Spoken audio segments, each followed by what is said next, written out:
Tasty ആയിട്ടുള്ള crab roast ഉണ്ടാക്കുന്നത് എങ്ങനെ നോക്കാം. അതിനുവേണ്ടി ഞാൻ എടുത്തിരിക്കുന്നത് ഡെഞ്ചിനീസ് ക്രാബാണ്. നിങ്ങളുടെ കയ്യിൽ എന്ത് ക്രാബാണോ അത് യൂസ് ചെയ്യാം. ഈ ക്രാബിൻ്റെ പ്രത്യേകത നിറയെ മീറ്റ് ഉണ്ട്, അപ്പം കറി വെച്ച് വരുമ്പോൾ നല്ല ടേസ്റ്റ് ആയിരിക്കും കേട്ടോ. ആദ്യം ഈ ക്രാബ് നന്നായിട്ട് വാഷ് ചെയ്ത് ബോഡിയും കാലും ഒക്കെ ചെറിയ പീസാക്കി കേട്ടോ.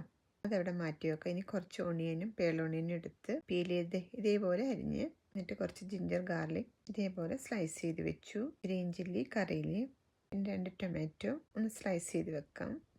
ഈ വോൾ മസാലയാണ് ഞാൻ യൂസ് ചെയ്യുന്നത്. പിന്നെ ഈ പൗഡേർഡ് മസാലയും ഡ്രൈഡ് ഫിനിഗ്രിക് ലീവ്സ് എടുത്തിട്ടുണ്ട് കേട്ടോ. അത് കുറച്ചിട്ടാൽ മതി.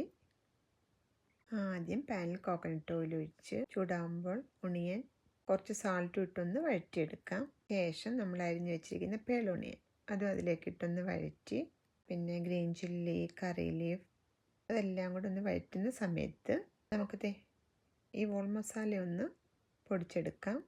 ആദ്യം അത് പൊടിച്ചിട്ട് ഈ പൗഡർഡ് മസാലയും കൂടെ ആഡ് ചെയ്ത് രണ്ടും കൂടെ ഒന്ന് പൊടിച്ച്, പിന്നെ ജിഞ്ചർ ഗാർലിക് കൂടെ ആഡ് ചെയ്ത് അതെല്ലാം കൂടെ ഇതേപോലെ ഒന്ന് പൊടിച്ചെടുത്തിട്ട് വറ്റിക്കൊണ്ടിരിക്കുന്ന ഓണിയനിലേക്ക് അത് ആഡ് ചെയ്ത് ആവശ്യമുണ്ടെങ്കിൽ കുറച്ച് കോക്കനട്ട് ഓയിലും ചേർത്ത് നന്നായിട്ട് വഴറ്റിയെടുക്കാം. നമുക്ക് ഡ്രൈഡ് ഫിനിഗ്രിക് ലീഫും ചേർത്ത് ഒന്നുകൂടി നന്നായിട്ട് വഴറ്റി, ഈ സമയത്ത് നമ്മൾ അരിഞ്ഞു വെച്ചിരിക്കുന്ന ടൊമാറ്റോ ആഡ് ചെയ്യാം കേട്ടോ. ടൊമാറ്റോ നന്നായിട്ട് മിക്സ് ചെയ്ത് നന്നായിട്ട് വഴറ്റിയെടുക്കണം കേട്ടോ. അത് നന്നായിട്ട് ഇതേപോലെ സോഫ്റ്റ് ആവണം. ഈ സമയത്ത് ആവശ്യമുണ്ടെങ്കിൽ കുറച്ച് സാൾട്ടും ഇട്ട് ക്ലീൻ ചെയ്ത് വെച്ചിരിക്കുന്ന ക്രാബും അതിലേക്ക് ആഡ് ചെയ്ത് ക്രാബും മസാലയും എല്ലാം കൂടി നന്നായിട്ടൊന്ന് മിക്സ് ചെയ്ത് ഇതേപോലെ ആക്കിയെടുക്കുക. ഇനിയിപ്പോൾ നമുക്ക് കുറച്ച് വാട്ടർ ആഡ് ചെയ്യാം കേട്ടോ. ഇത് ക്രാബ് റോസ്റ്റ് അതുകൊണ്ട് ഒത്തിരി വാട്ടർ ആഡ് ചെയ്യേണ്ട, കുറച്ച് വാട്ടർ ആഡ് ചെയ്ത് നന്നായിട്ട് മിക്സ് ചെയ്ത് അടച്ചു വെച്ചൊന്ന് കുക്ക് ചെയ്തെടുക്കാം.